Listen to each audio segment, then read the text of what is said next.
distance in front of them and rushed across the road, only a yard or so ahead. It terrified the horses, who broke into a wild and uncontrollable gallop, and in a moment they were hurtling at breakneck pace towards the river. Pandora had been told exactly what happened. The old gig had smashed against the bridge, and her father and mother had been thrown down a steep embankment and into the river itself. Her father's neck had been broken, while her mother, knocked unconscious, had fallen face downwards into the water and drowned. Pandora often wished that she had been with them and that she too had died.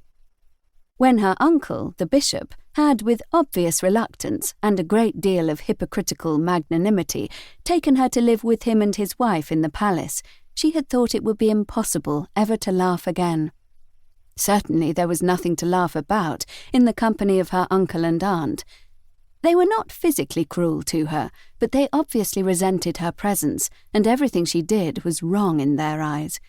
It was impossible to please them, however hard she tried, and after a while, because she was intelligent, she realized that it was her looks that offended her aunt more than anything else.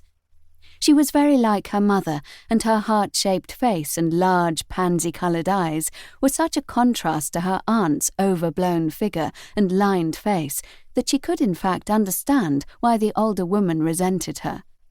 There were always innumerable tasks for her to do, and although she was prepared to do them willingly, the results were never precisely what her aunt wanted.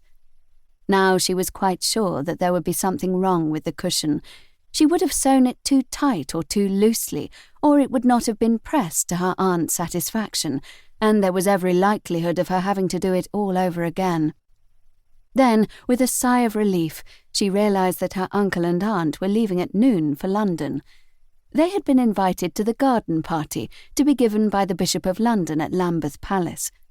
It was an event which her aunt looked forward to year after year, and for 3 weeks Pandora had been altering her gown, including adding extra lace, refurbishing her bonnet, and doing innumerable renovations to the sunshade she would carry.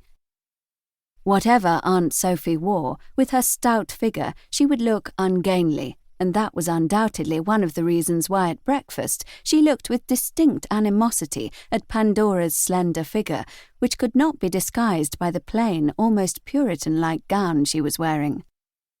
It had been the usual silent meal, because the bishop did not like talking early in the morning.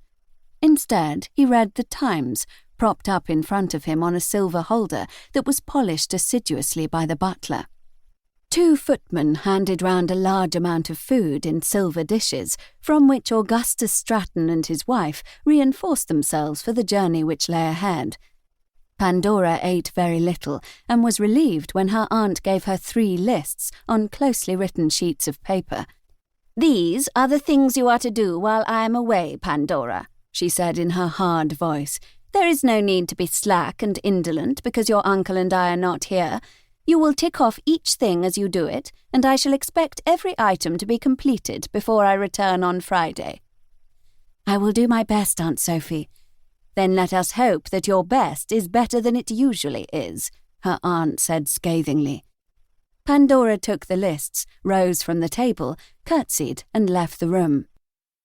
Once she had closed the door, she ran to the small sitting room where she kept her sewing basket and other personal things. But instead of reading the lists as she should have done, she went to the window to look out at the sunshine and thought with a feeling of joy that she was free.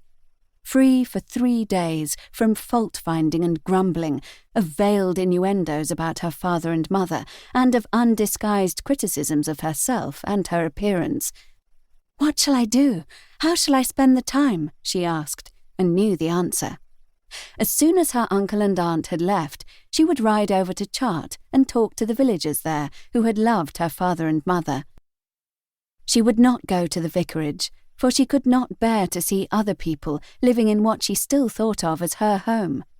But there were others who would welcome her gladly because she was her father's daughter and because they had known her ever since she was a small child.